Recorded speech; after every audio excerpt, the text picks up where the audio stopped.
Hi guys, good evening. So ngayon, housewife duty na naman. So today's video guys, magluluto ako ng dinner ng aking asawa. Para pag uwi niya galing sa work, kakain na lang ang aking asawa.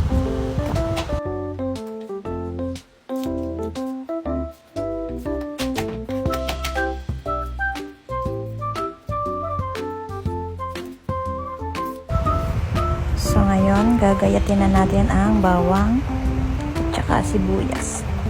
Hihiwain lang natin yan ng maninipis, sobrang liit. Yung bawang. Tapos sumunod naman yung sibuyas. Huwag nyo na lang pansinin yung itsura ko dyan guys, kasi sobrang haggard. Sobrang init na init ako pero hindi ako nag-ibig.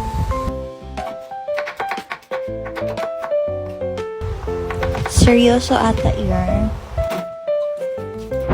So after kong maghiwa niyan, sunod naman igisahin na natin yung bawang tsaka sibuyas. Prepare na natin yung kawali.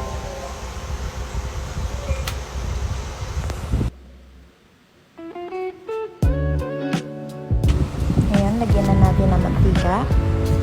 Painitin natin ng konti. Pag nainit na ay igigisa na natin yung sibuyas muna para masunog yung bawang pag ano una kasi mabilis na siya matutok. Pangalawa, lagyan na natin yung bawang. Isayin natin yan, halo-halo hanggang sa mag-golden brown.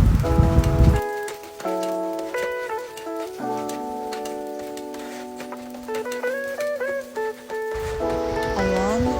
Pag na-golden brown na siya, susunod naman natin yung sardinas.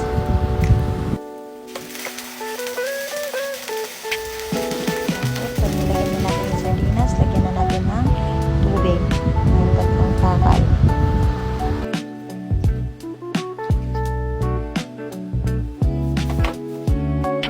Tapos ngayon, haluin naman natin. Tapos titimplahan natin, lagyan na ng magic sarap. Tapos, lagyan ulit natin ng pampalasa ng oyster sauce.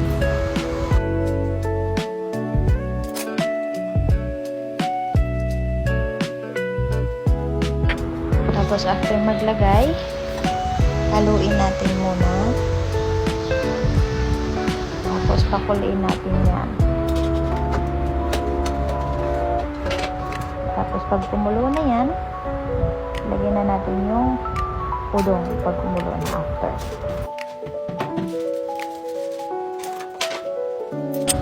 Prepare na natin yung udong. Isa na natin.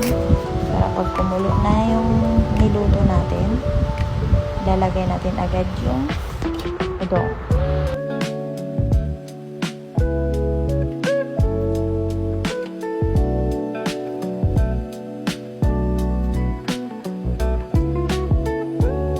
So, ayan, waiting tayong kumulo.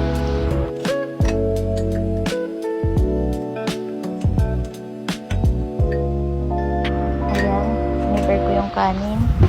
Yung bahaw, nilagay ko sa mainit para mainit din siya. At ayan na, kumulo na nga siya. After that, ilalagay na natin yung udong.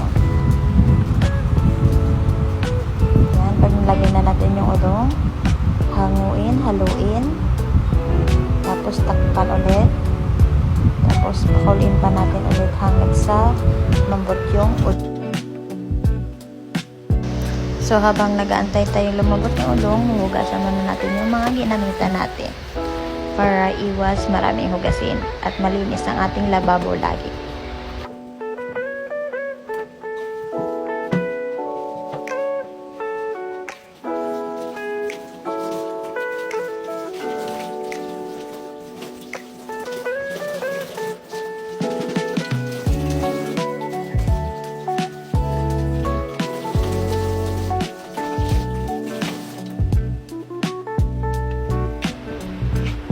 Ayan na, kumulo ng ating luto. Tapos titignan natin kung sakto na ba yung timpla at saka malambot na ba yung udong.